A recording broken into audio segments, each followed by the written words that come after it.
Hello there guys and welcome to the daily updates. General Mkhwanazi was left shocked and embarrassed as he witnessed the members of the committee degenerating into an argument and debates instead of focusing on the matters on the table.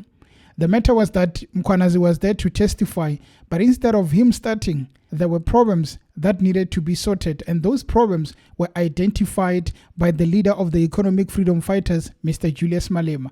In this video, I want us to look at three characters. The character of the senior counsel, the name is Arendse Norman. Julius Malema, the leader of the Economic Freedom Fighters, who is a member of that committee, and also the chair of that committee, who is Mr. Soviet Lekhanyane. The background of the confusion is that they brought a supplementary statement of General Mkhwanazi instead of bringing an original statement. Basically, they didn't even bring it.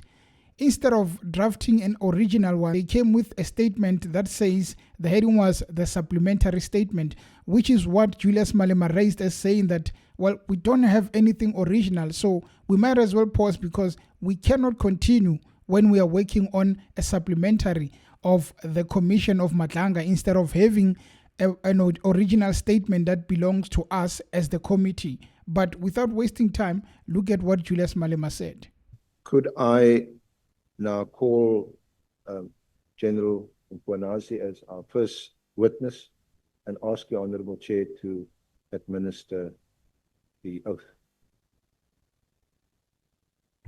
Chair. Honourable Malema. Thank you very much, Chairperson. And good morning, colleagues and General.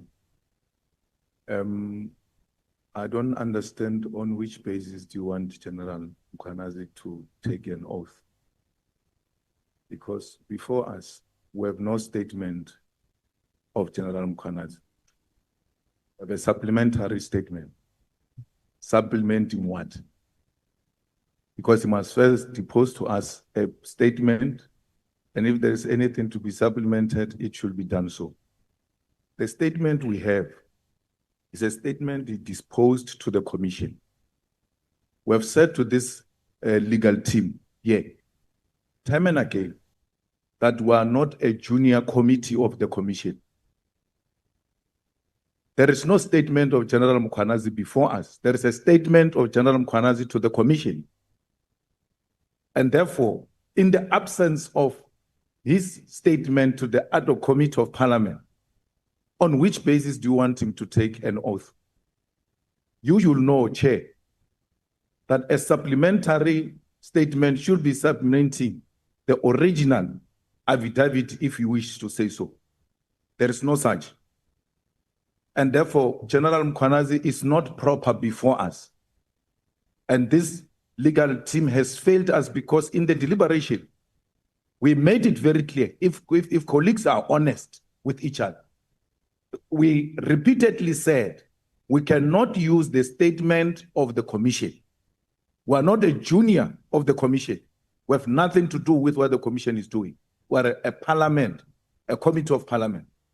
Now you want to use a material that is being used and sourced by a commission established by the executive in this separate arm of the state.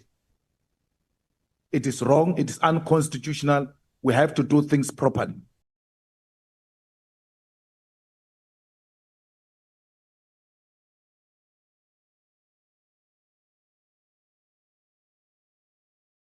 The senior counsel, whose name is Arendse Norman, actually agreed with Julius Malema on those points to say that you are actually making a point, but he further went on to defend their decision to have that statement as a supplementary statement. But I just want us to look at the background of Arendse Norman. Basically, it says that he's been practicing as a senior counsel for 26 years, 11 months, and 5 days. The total time in practice as a counsel is 35 years, 10 months, and 16 days. Letters patent 30 November 1998 and obtained chamber at a recognized bar. That was the 4th of December 1989. Admission as an advocate was 28 June 1989. So basically, this is a senior that understands and knows how the law works. You can't expect mistakes from a senior person such as this. But the next video really shows us and exposes the capability of this senior counsel. Please have a listen. Materially from the evidence that he has already given before the Mkhwanazi Commission. I acknowledge what Honorable Malema is saying about us not playing second fiddle to the Commission, as it were. But the fact of the matter is this. After Parliament decided to appoint this ad hoc committee and the appointment of ourselves was finalized, the Mkhwanazi Commission had also been proclaimed by the President, and their evidence leaders got hold of Mkhwanazi first, and they started to take a statement from him, which they did, I think, General Mkhwanazi, over a period of some 2 weeks. You will recall, Honorable Chair, that I engaged with the evidence leaders for the Mkhwanazi Commission. You engaged with the chairperson, Justice Matlanga, in relation to when General Mkhwanazi could become available to us. Given your terms of reference, you will recall this committee insisted that this hearing can only commence by us calling General Mkhwanazi first. So for a period of some 3 weeks or more, we were constrained or prevented from engaging with General Mkhwanazi to take a statement from him because he was unavailable. He explained his unavailability to you, Honorable Chair, and to the committee, and asked to be excused. As soon as he concluded his evidence before the Mkhwanazi Commission, he indicated to us that he was now available to be consulted, and which we've done. The next part of an embarrassing moment in the committee was that they have a chair from the ANC African National Congress by the name of Soviet Lekhanyane. So basically they chose this man to lead them, to be their chair. And what I've noticed is that the chair seems to be struggling with how to run the proceedings. Well, there was a point after the debates where he wanted General Mkhwanazi to address the committee. I mean, there was an interjection from Julius Malema on the fact that how do you allow General Mkhwanazi to address us, whereas we did not even swear him in. So this basically showed us that people are there, but most of them don't even know what is going on. They've been watching the commission. I feel like they shouldn't have even watched that commission. They've watched a lot of the commission, and now they want to copy what has been happening there instead of focusing on what is the mandate of the committee. Please have a listen. But maybe what we must do is that before we adjourn to correct the typo,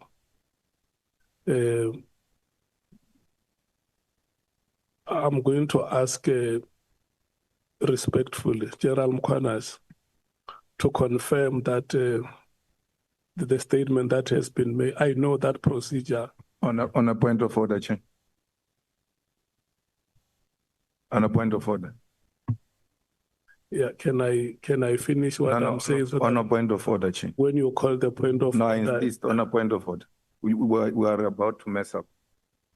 On a point of order. Okay, point of order taken. There is no General Mkhwanazi before this committee.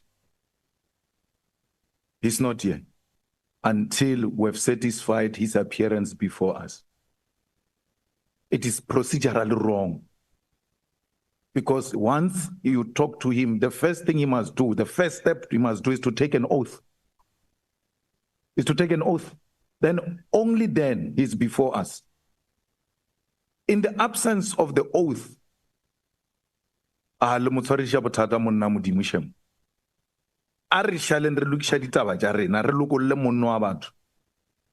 let's release him. He's not part of this mess. He's a witness called to come before us after he was told he met all the requirements. You can't ask him anything. The only time we are going to interact with him, because if you ask him something, I'm also bound to ask him something, because me and you enjoy the same rights. And then the whole house is going to start asking him questions. He has not administered an oath of, it's not taken an oath. So please, Chair, we are all agreed. Let's release him. And I don't know if 15 minutes is realistic, because he's going to take up issues with the legal team as well when they arrive there. So I don't know, but to engage General Mkhwanazi is actually out of order, because he's not before us. He has to first take, he's not a member of parliament. He has to first take an oath, and then from there we can engage him. Yeah, no, that is a valid point, Honorable Member, and I 100% agree with you that he is not properly appearing before us. And before we ask him any question, he must have taken an oath with us. And I will stand by your advice, because I wanted to save, and I understand that procedurally I would have been wrong, so that we must know whether we are going to proceed or we are not going to proceed. Because for us to proceed is only if we can know whether what is contained in this document that is before us is what he's going to agree with. That, yes, this is what I deposited before you. And then the corrections which are made must be made. And then we reconvene and proceed. The final part of these clips is that you have a senior counsel, Mr. Arendse Norman. On the other hand, you have Soviet Lekhanyani, the chair of the committee. These two people are the leaders in terms of the proceedings. The senior counsel has to lead General Mkhwanazi on his statements. On the other hand, the chair has to make sure that the proceedings are going smoothly. Now, there comes a point when the senior counsel argues and wants to debate with the chair. A very embarrassing moment. As a senior counsel, you are in parliament, you are in the committee. You abide by whichever rules you get from your chair. You don't degenerate into arguments as if you are a member of parliament, but what we saw was rather embarrassing, much more embarrassing for the men who's sitting there watching these so-called members and seniors degenerating. Please watch the video. That this document has been brought from elsewhere and is not our document. This meeting will not proceed. So if you were to write original on the document and then you bring it here, there is nobody who will have a problem with it. It is only the witness himself or herself who can have a problem to say, why do you say this paragraph is original? Because it's not what I deposed with yourselves. So the members are requesting that, or are instructing that. The document cannot be supplementary. Parliament has original powers. And for sure, you also know that in this country, we practice what we call parliamentary executive system. The executive itself is a creature of parliament. Without parliament, you don't have the executive in the South African parliamentary system. So can we please adjourn without deliberating further on these matters and get to a point where the witness is called to own the statement or not, please? Chair, may I just say lastly that no, Senior Counsel, I'm not, you know, if I'm not allowing members to speak, I can't allow you to speak any further. We adjourn and then we correct. Check. I want to raise on a different point. Yeah, it's a separate. Yeah, no, it's fine. You will raise that point when we are a committee. Yeah. Because I don't think what the senior counsel is doing to you is acceptable. You can't allow that. Yeah, what I'm saying, allow being undermined like that. What I'm saying, honorable members, is that I really have no confidence in him from what he did now. We must change him. I have To restrained. argue with us and argue with you in front of cameras, and you allow that? I have restrained the senior counsel, honorable member. So what we should do is to adjourn. My view on the issue of the committee and how it started on the first day is that we have a long way to go as South Africa. I mean, you have a man who came with serious allegations of political interference, corruption in the South African police services, and also the judiciary. You have the opportunity to give this man a chance, respect him, and make his stay very welcoming so that he can be able to help you in making sure that you are stopping whichever crime or corruption that is occurring in the country. Now, instead of giving him that chance, you are making the whole thing about yourselves. The committee had a long time. I mean, they had 2 months to figure out and to sort out their problems. If they realize that we are not yet ready, why did they not even give themselves an extra week or 2 weeks? And then they start in the middle of October. I'm saying this because you can only avoid problems, embarrassments, only if you are well prepared. You have a senior counsel who's not well prepared. It's like they are rushing to start. They are rushing to be seen on TV so that they can become famous. You are looking at MPs that also wants the share of the cake. You have a chair who is a member of parliament. So he needed enough time to acquaint himself with all these proceedings. But instead of doing that, he was busy chairing the meeting in the car. That is where you get an issue of saying that, are these people serious? Or must we look at the commission to give us the result that we need? Because it is strange that you have on the other hand the commission, and on this hand you have the committee. These guys are moving together into the same direction and they want the same results. The two will compete. The committee will try and show people that we are well oiled and we are doing things correctly. The MPs will want to shine. The MPs will also want to shine. Remember, with the MPs, one of the most vital things about them is that as much as they are doing their work, they also want voters to acknowledge them. It is not only about, I want to make sure that I expose this and that. It is also about, if I do well, people are going to like my party. Grandstanding, that's what they call it. So I'm really worried about what is going on. And I commend Julius Malema for what he did. I mean, Julius spoke up when he realized that things are not going in order. People would have thought he's going to disrupt, but he was coming with necessary intervention that if it was not for him, they would have probably continued, because most of the members were just sitting there looking. They would have continued and we would have been embarrassed. I mean, imagine going for 3 months and at the end you hear that the process that took 3 months was actually not legal. They did not follow the procedure. So as the people of South Africa, we should really be worried about who's leading us and what are they doing while leading, because what we saw today is rather embarrassing, and much more embarrassing for the man who stood up and said that not under my watch will I allow the people to be corrupt.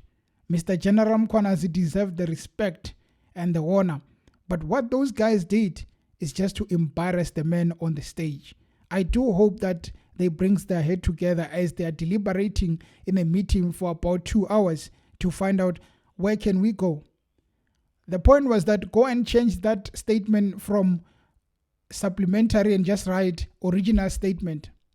How amateur for people to come up with such solutions when you have a big problem.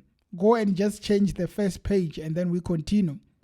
Really, as the public, we must really be ashamed of what we are seeing, because these members are there in parliament, but they should be with us in public instead of leading us. Anyway, guys, thank you for tuning into the channel and continuing to support this channel. Please, if you can, subscribe and also become a member. It's just R5.99 per month to help the channel to continue to bring you videos. Until next time, guys. Cheers.